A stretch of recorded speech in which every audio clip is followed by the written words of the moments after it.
நண்பர்களே, காலையில் 9:15 ஆகியாச்சு. அவங்கவுங்க வேலைக்கு போகிறோம். அவ்வளோக்கும் டைம் ஆகியாச்சு.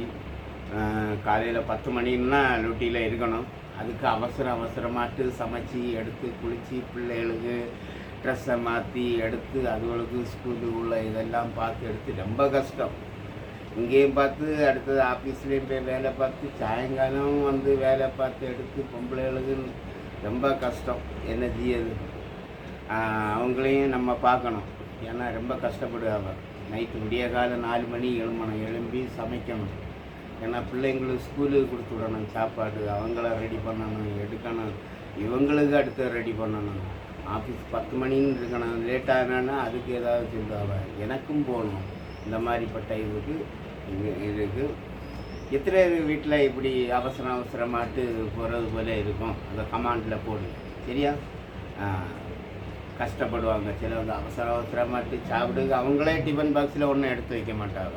திடீர்னு ஓடிடு. அங்கே போனால் ஐயோ இதை எடுத்து மறந்துட்டோமே அப்படின்லாம் நினைப்பாங்க.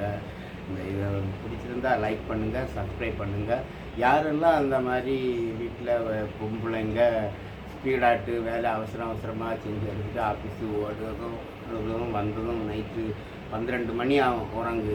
எல்லா வேலையும் அதுக்கப்புறம் தான் வந்து துணி துவைக்கணும், அது வைக்கணும், பல இதுக்கு இஎம்ஐ கட்டணும், அது இது மண்டையில் நைட்டு உறக்கத்திலே ஓடும். இதெல்லாம் கட்டணும். இந்த மாதம் வருமானத்தில் என்னென்ன செய்யணும், விரலுக்கேற்ற வீக்கம் அப்படின்னா வருமானத்துக்கேற்ற செலவு பண்ணணும் அப்படின்னு சிந்தனை ஓடிட்டே இருக்கும். யாருக்கெல்லாம் அந்த மாதிரி இருக்குன்னு சொல்லிட்டு கமெண்டில் போடுங்க, லைக் பண்ணுங்கள், சப்ஸ்கிரைப் பண்ணுங்கள். பாய்.